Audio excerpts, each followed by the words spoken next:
अनोळखी माणसाचा वाढदिवस साजरा करणारा तो पहिलाच. मला चांगलं वाटेल त्याला हा केक प्रसाद म्हणून द्या. हो.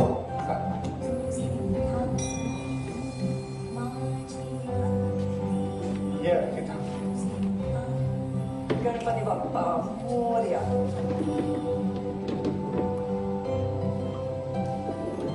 वा केक. काका तुम्हाला कसं माहिती आज माझा वाढदिवस आहे ते? म्हणजे आज तुझाही वाढदिवस आहे? मग अजून कोणाचा?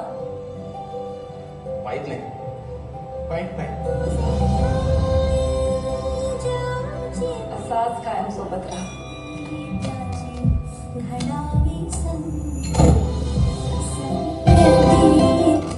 तू अनोळखी तरी सोबती. 5 जानेवारीपासून आपल्या सन मराठीवर. क्षणात वाटे कोणी असावे साथी, सुखात भिजता चिंबकुणाचा हात असावा हाती.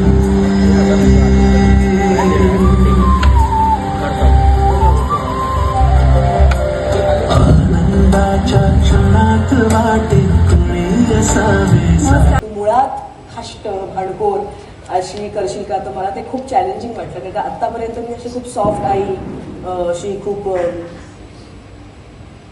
काय म्हणतात रडवेलेली आणि मुलीचं दुःख समजून घेणारी अशीच मी आई केली होती.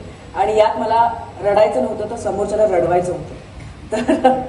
तर ते चॅलेंजिंग वाटलं. आणि अर्थ असे जणवात असे सांगाती, तू अनोळखी तरी सोबती, तू अनोळखी. आणि मला पटकन राग येत नाही, त्यामुळे सिमिलॅरिटीज म्हणायला गेल्या तर फारशा अशा नाही आहेत. तफावतच खूप आहे दोघांमध्ये. मी कधी चाळीत राहिलो नाही, मला हे कल्चर कधी माहिती नाही. मी माइंडेड, तिच्या आयुष्यात पहिलं प्राधान्य हे पैशाला आहे आणि त्या अनुषंगाने ती वागते. आता त्या वागण्यामध्ये कदाचित काय डावं उजवं असू शकतं, आपल्याला पटत नाही असं असणार. पण ठरवून आता मला समोरच्याला जाच करायचं आहे, माझ्या नवऱ्याला काही मला तवज्जूच द्यायचं नाहीये असं काही ठरलेलं नाहीये. ती प्रचंड प्रॅक्टिकल बाई आहे. तिचं फक्त मार्ग कदाचित चुकीचा आहे. आणि अशा बायका आपण म्हणू की 4 घर सोडून असतात, तर नाही, आपल्या घरातही अशा बायका असतात. प्रत्येकाला समोरच्याचं वागणं ना थोडंसं खटकत असतं. त्यामुळे ह्या बाईचं वागणं प्रेक्षकांना प्रचंड खटकणार आहे की किती पैसा पैसा करते ही बाई, सतत पैशाचा विचार. आपल्या घरात असतात. हो, आपण असं म्हणतो की आपली आत्या अशी आहे, आपली मावशी अशी आहे, माझी बहीण अशी आहे, माझी आत्या अशी आहे, माझी कदाचित आई अशी आहे की मला काय गायक व्हायचं होतं, मला कवी व्हायचं होतं, पण माझ्या आईने मला डॉक्टर केलं, मला इंजिनियर केलं. आणि आईला माहित असतं की हा गायक होणार, हा फेमस होणार, मग पैसे कमावणार. डॉक्टर हो, दुसऱ्या दिवसापासून माझ्या हातात पैसा. इतकी प्रॅक्टिकल. सो बघताना असं वाटेल की अरे जरा मुलाचं ऐकलं असतं तर ठीक आहे ना, पण हे सुद्धा बरोबरच आहे की तिच्या दृष्टीने अशाही विचार करणाऱ्या बायका आपण समाजात बघतो. त्या चुकीच्या का योग्य हे आता प्रेक्षक ठरवतील, आपण ठरवू ऍज अ ऑडियन्स. पण एक पार्टनर म्हणून सरांसोबत मला असं वाटतं ऍज अ हजबंड वाईफ पहिल्यांदा असेल ही भूमिका. सरांसोबतचं कॅरेक्टर आहे, एक त्यांची पत्नी दाखवलेली आहे. सरांसोबत काम करताना कशी मजा येते, काय सांगशील? जरा प्रेमाने योगी म्हणते, योगेश केळकर. मी अरे कमाल, हीच पहिली माझी रिॲक्शन होती. आणि तो कम्फर्ट लेवल आहे. आता कॅरेक्टर खूप इंटरेस्टिंग कॅरेक्टर आहे, ते जास्त रिव्हील नाही करणार आहे. असं दाखवलंय का की इकडे बायको हवी जराशी, किंवा तिचं वर्चस्व आहे दोघांमध्ये? एका वाक्यात सांगायचं की तिचा शब्द ह्या घरात शेवटचा. तो योग्य अयोग्य चूक बरोबर हे नंतर बघूया, पण ती म्हणते फॅन 5 वर असला पाहिजे तर 5 वर. मग माझ्या नवऱ्याला ताप आलाय, थंडी भरते, ब्लँकेट घेऊन झोपा, पण फॅन 5 वरच असणार, संपला विषय.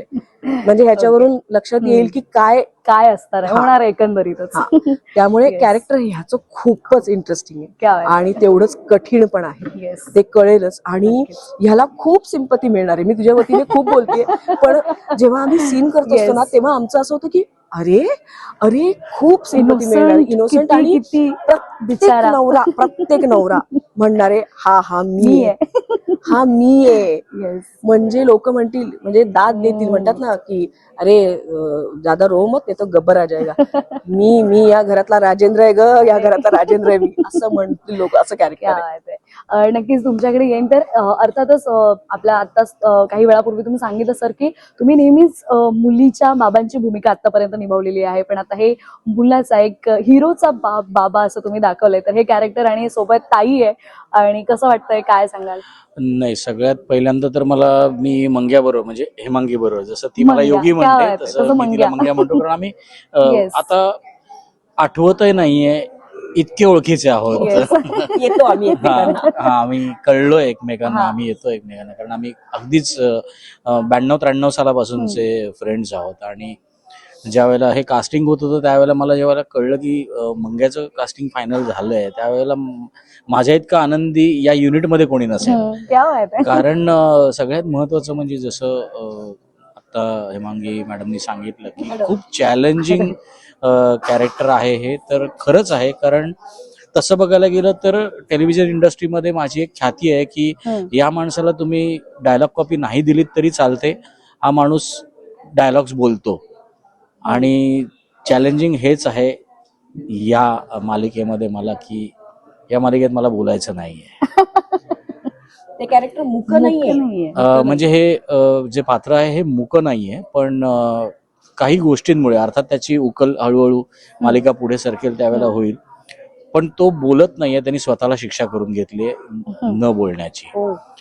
आणि अर्थातच तो पुढे जाऊन बोलेल, आणि तो जेव्हा बोलेल येस, त्यावेळेला जे काही सगळं पारडं बदलेल ते खूप वेगळं असेल. म्हणजे न बोलताही बऱ्याच गोष्टी प्रेक्षकांपर्यंत एक्झॅक्टली. म्हणजे माझ्यासाठी चॅलेंजिंग हेच आहे की आज तागायत मी जसं मगाशी म्हटलं की मी आज तागायत फक्त नायिकेंचा वडील करत आलं. यावेळेला मी पहिल्यांदा नायकाचा वडील म्हणून काम करतोय, आणि मला अत्यंत आनंद होतोय. आता गेले काही दिवस आम्ही शूट करतोय त्यावेळेला की अंबर सारखा एक अत्यंत उत्तम कलाकार माझ्या बरोबर माझ्या मुलाची, नायकाची, या मालिकेतल्या नायकाची भूमिका करतोय.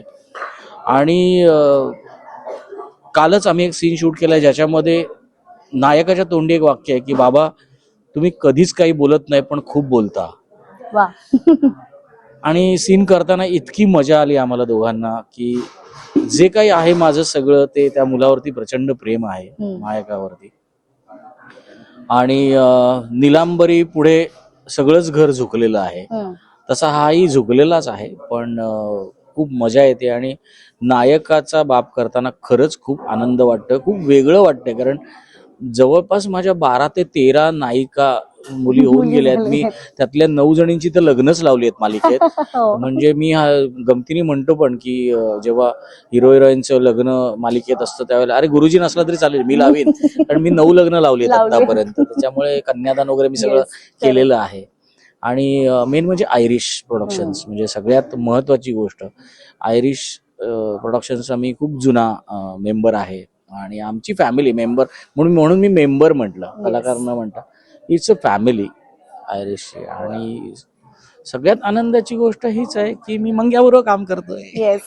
आणि या दोघांची केमिस्ट्री लिखित अशी आहे ना की नेहमी काय असतं, आई आणि मुलामध्ये छान एक नातं दाखवलं जातं, पण पहिल्यांदा मला असं वाटतं की मुलामध्ये आणि वडिलांमध्ये एक सुंदर वेगळं नातं आहे. जे काय म्हणतात आपल्याकडे म्हणतो ना की मुलगा कधीही जाऊन वडिलांना आय लव्ह यू म्हणत नाही, किंवा एक मिठी सुद्धा मारत नाही.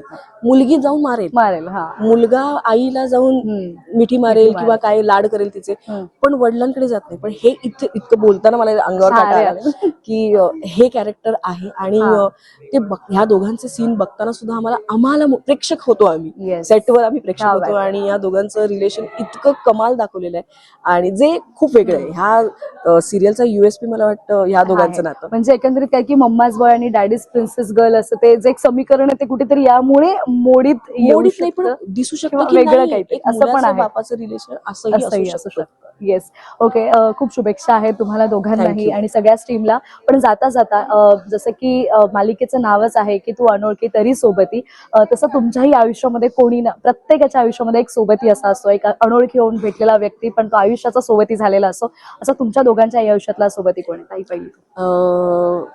मी मगाशी पण म्हटलं की माझा नवरा, कारण मी 2005 मध्ये त्याला भेटले तेव्हा अनोळखीच होतो आम्ही आणि फक्त हाय हॅलो होतो. 2007 नंतर आम्ही ऍक्च्युअल डेटिंग सुरू केलं आणि तेव्हा जेव्हा आपण आनाभाका घेत असतो लग्नामध्ये, तेव्हा खरंच माहित नसतं की ही सोबत किती टिकणार आहे. कालच 25 डिसेंबरला Yes. आमच्या लग्नाला 18 वर्ष पूर्ण झाली, त्यामुळे तेव्हा तो अनोळखी होता पण आता तो सोबती आहे. सोबती. सर, तुमच्या आयुष्यातलं माझ्या आयुष्यामध्ये मला व्यक्तीपेक्षा सुद्धा माझी कला, माझं नाट्यक्षेत्र, माझं मालिका क्षेत्र, माझं सिनेमा क्षेत्र, ज्याच्यामध्ये मी लेखक, दिग्दर्शक, नेपथ्यकार, प्रकाश योजनाकार, संगीतकार, एडिटर सगळंच आहे.